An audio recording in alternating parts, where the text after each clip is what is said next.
Today, a Minnesota-bound special.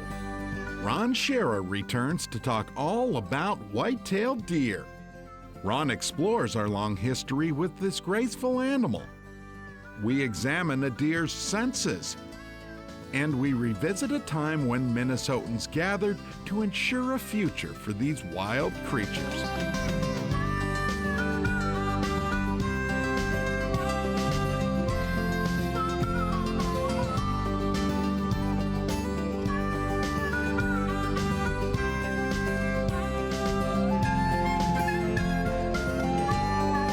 Minnesota Bound, presented by Connecticut Water Treatment Systems. Hi everybody, welcome to a special edition of Minnesota Bound. You know, in November, we Minnesotans share two great events. One of them, Thanksgiving of course, the other is simply known as deer season. Coming up, we're going to take a look at our long historic relationship with the whitetail deer and what an amazing animal it is.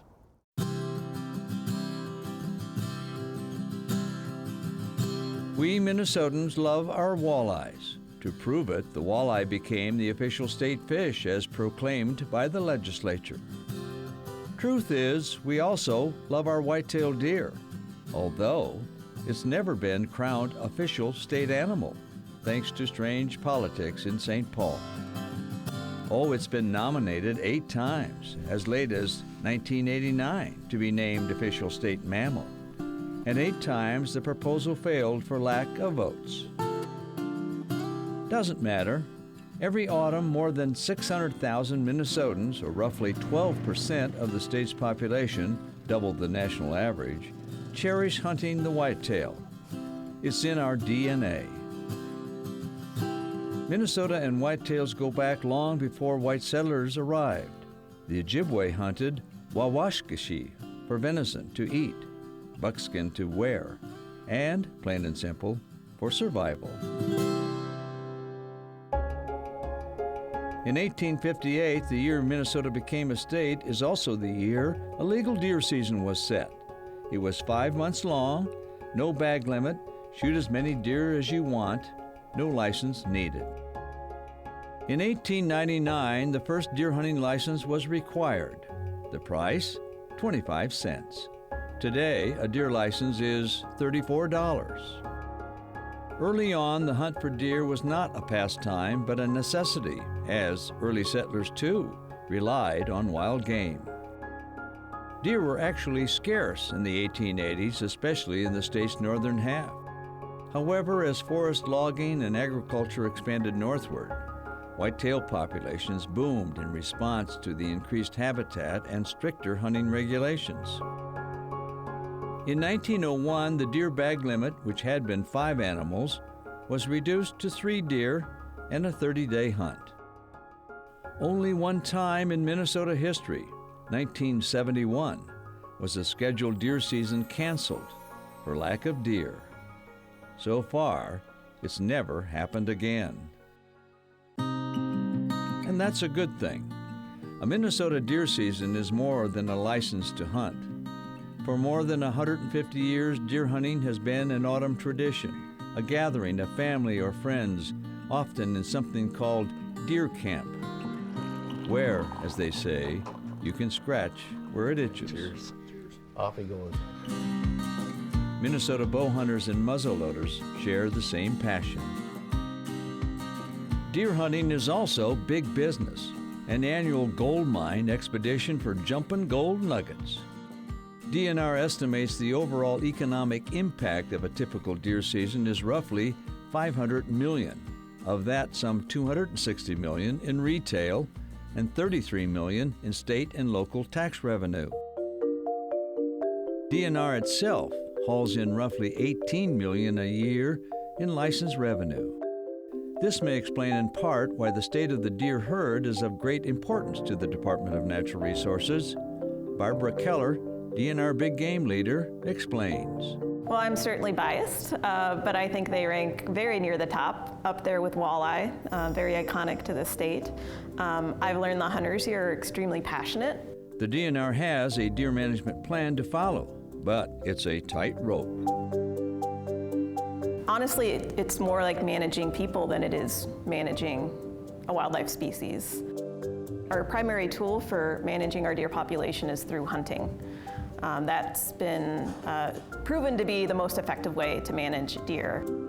We have to work with the public to determine what their acceptance level is for deer populations in their area. The whitetail deer is really a success story for our state. We probably have more deer now than we did prior to European settlement. This autumn, more than 600,000 Minnesotans will pursue a deer population estimated to be about 1 million animals.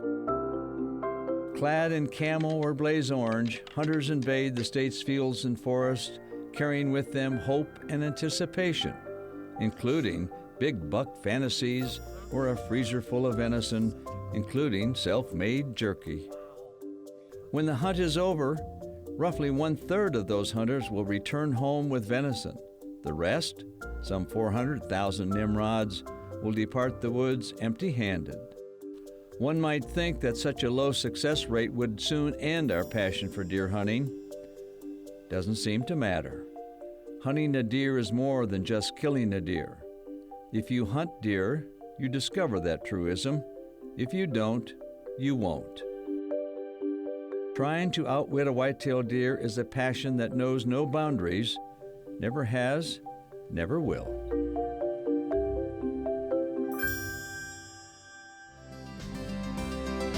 Up next, just how elusive is a whitetail deer?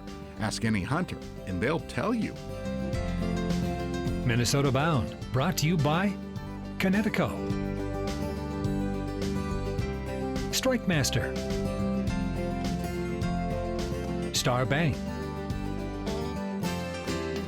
and by Ice Castle Fish Houses.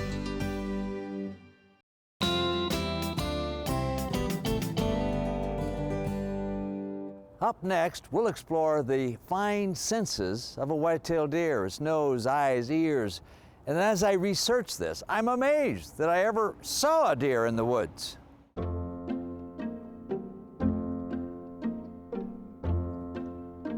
If you think about it, it's rather amazing that any Minnesota hunter ever bags a deer. A two-legged predator is no match for four legs. For millions of years, the animal we call the whitetail has been hunted for food by predators of all kinds. The whitetail may not be as productive as rabbits, but they're not far behind. In really good habitat, actually a 6-month-old fawn can be bred and produce fawns that upcoming season. And yearling does and even moderate habitats can be bred and produce fawns. Twinning is very common in whitetail deer, so most years an adult doe is going to become pregnant, and frequently she will have twins, in some rare cases triplets. And so the potential for these populations to grow quickly is very high. This also explains why, from the moment of birth, a deer fawn is an elusive meal, being born without scent while also adorned in a camouflage coat of brown and white spots that melts into the forest floor. Today, the whitetail deer we know has evolved into a finely honed, finely tuned escape artist, able to run at speeds of more than 30 miles per hour, covering 30 feet in a single leap. And we haven't even mentioned its savvy senses. A whitetail has a nose better than a dog's. A deer's nose has almost 300 million receptors, a dog 2 million. It can smell you where you are, where you've been, and how long ago. Some experts contend a deer can detect human odor from a half-mile away. If you've been long at a deer camp, there's probably some truth to that. A deer's eyesight isn't the greatest except at night. But don't make a move. A deer is far-sighted and doesn't see red or green very well. But swivel your head, move an arm, and you're busted. A deer's sense of hearing is very similar to yours, only its two ears can swivel in different directions like radar, meaning it can hone in on the sound. This may explain why most Minnesota deer hunters choose to sit in tree stands, to simply avoid detection. It's also the foolish hunter who ignores the wind's direction. If you think you can fool a deer's nose, let's just say that's not a good bet. Many a hunter has left the woods empty-handed after ignoring the wind. So too, many a wolf has gone hungry. Closed captioning brought to you by North Dakota Tourism.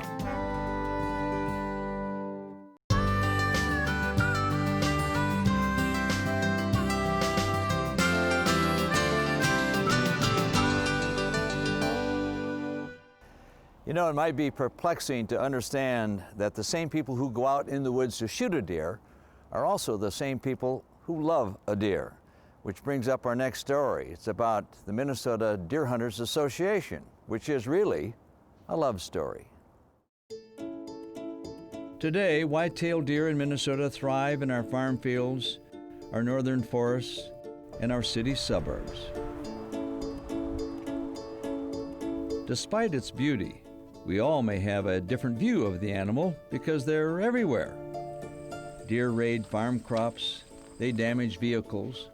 Deer collisions have killed drivers, especially motorcyclists.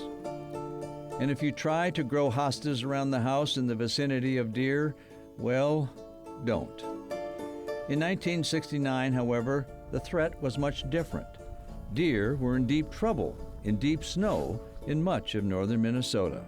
Founding member Rod Dimmich. I was younger then, and I remember going out with my dad, and we cut browse, and we lost an axe in the snow. Snow was probably 36 inches, maybe 40 inches. Something needed to be done.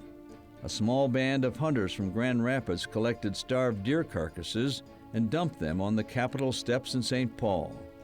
The goal was simple: save Minnesota deer.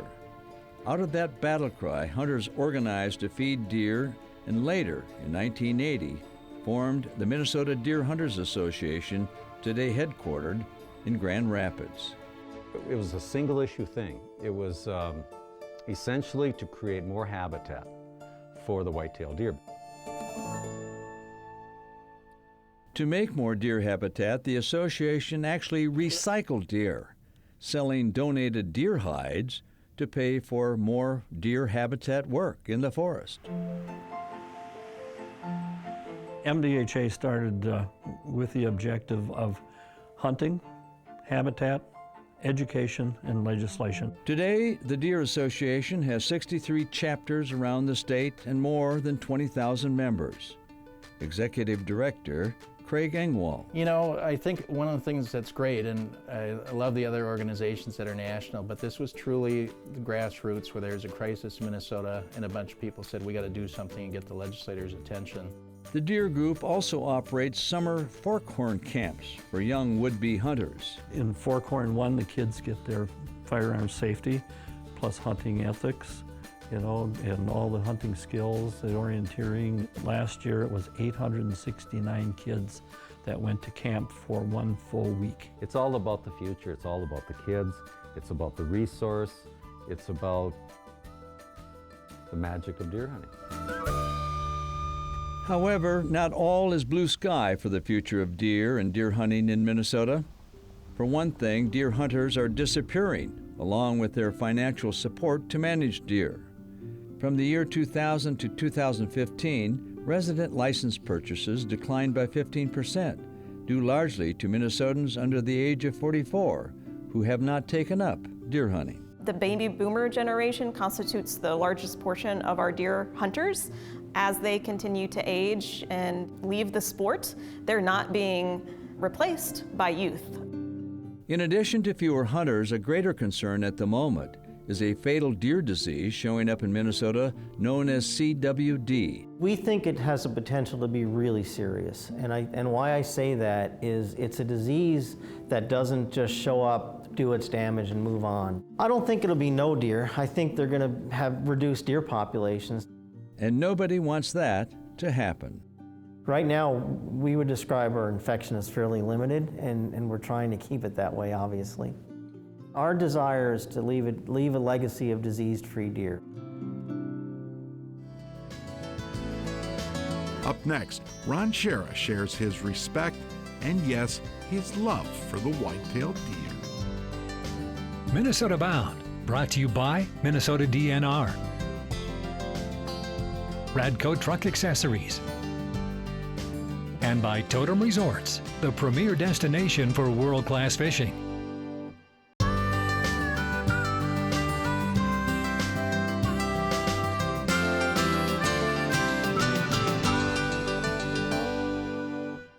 Up next is my own personal tribute to the white-tailed deer.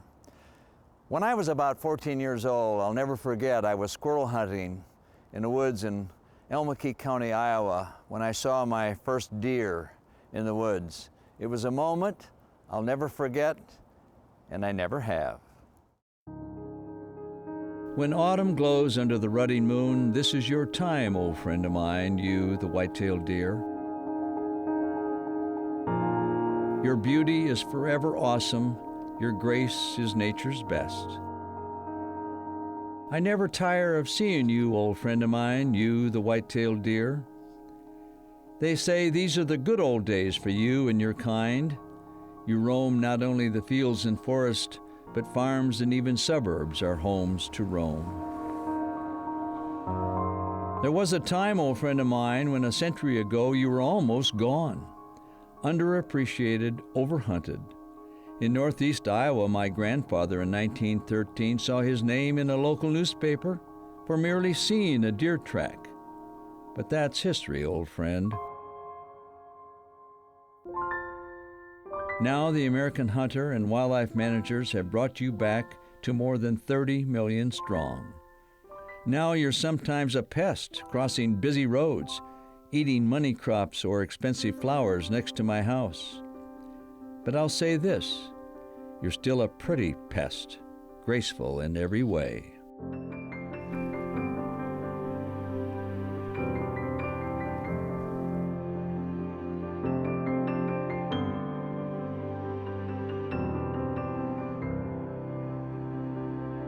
And here's to you, old bighorn buck, your antlers reaching for the sky. Such a royal and magnificent sight you are, crowned king of the forest. You are the fantasy of every deer hunter who's ever entered your domain. And that includes me, old friend of mine, you, the white-tailed deer. Since time began, I've been the predator and you the prey. For 1,000,000 years, we've played these roles. The result has been, I made you and you made me.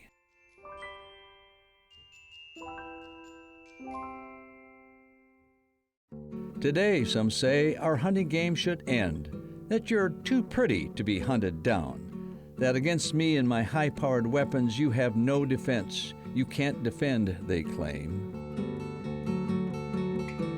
Yes, they're talking about you, old friend of mine, you, the white-tailed deer, but they don't have a clue. Nature's laws cannot be changed. Over time, it was the very hunt for you that gave you grace and made your feet so swift and your eyes, ears, and nose so keen. These are the gifts to you, old friend of mine, from so many hunts so bittersweet.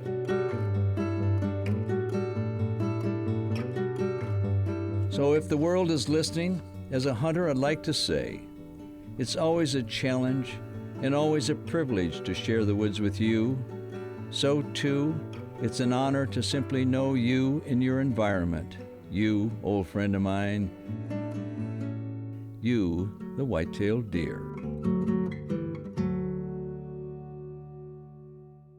Well, that about does it. I hope now you have even a greater appreciation for the white-tailed deer in Minnesota. Those of us who hunt the deer have long learned just what a great animal it is, instinctive in every way. You don't have to hunt the deer to reach that point. You can go out in the woods with a camera, not in a city park, but in the woods. You too will discover what a great animal is the white-tailed deer. Thanks for watching.